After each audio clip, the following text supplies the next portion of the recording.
آپ کو معلوم ہے نا کہ آپ کی حیات طیبہ میں ایک ایسا موقع بھی آیا کہ اللہ کے قرآن نے اس موقع کو یوں بیان کیا ہے کہ وَإِذْ زَاغَتِ الْأَبْصَارُ وَبَلَغَتِ الْقُلُوبُ الْحَنَاجِرَ، جب آنکھیں پتھرا گئی تھیں اور تمہارے کلیجے منہ کو آنے لگے تھے.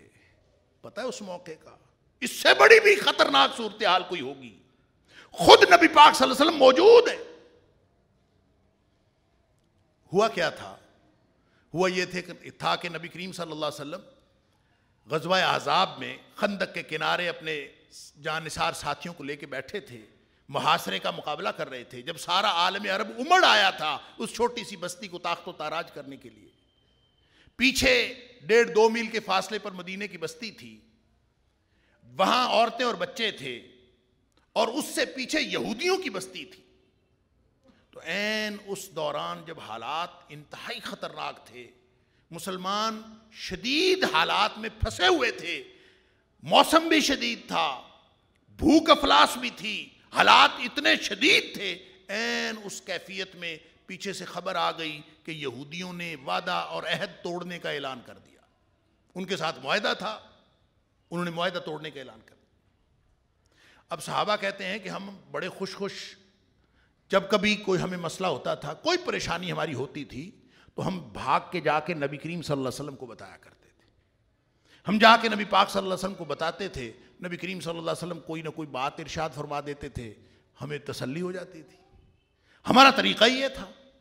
لیکن یہ وہ موقع ہے، وہ کہتے ہیں ہم نے جا کے بتایا یا رسول اللہ صلی اللہ علیہ وسلم یہودیوں نے بدعہدی کا اعلان کر دیا ہے، عورتیں اور بچے اکیلے ہیں. اکیلے حضرت حسان بن ثابت رضی اللہ تعالیٰ عنہ شاعر رسول وہاں پہ موجود تھے. اللہ اکبر. تو اب ہمارا کیا بنے گا؟ خوفناک صورتحال نبی کریم صلی اللہ علیہ وسلم کے سامنے بیان کی. عین جنگ کے دوران ان بدبختوں نے معاہدہ توڑنے کا اعلان کر دیا ہے، اب وہ ہمارے عورتوں بچوں پر حملہ کر دیں گے، ہم کیا کریں؟ تو صحابہ کرام کہتے ہیں کہ نبی پاک صلی اللہ علیہ وسلم کوئی نہ کوئی بات ارشاد فرماتے تھے تو ہماری تسلی ہو جاتی تھی. اس موقع پر نبی پاک صلی اللہ علیہ وسلم نے کچھ بھی نہیں فرمایا. آپ خاموش رہے، بلکہ آپ خاموشی سے لیٹ گئے، چادر مبارک اپنے چہرہ اقدس پہ لے لی.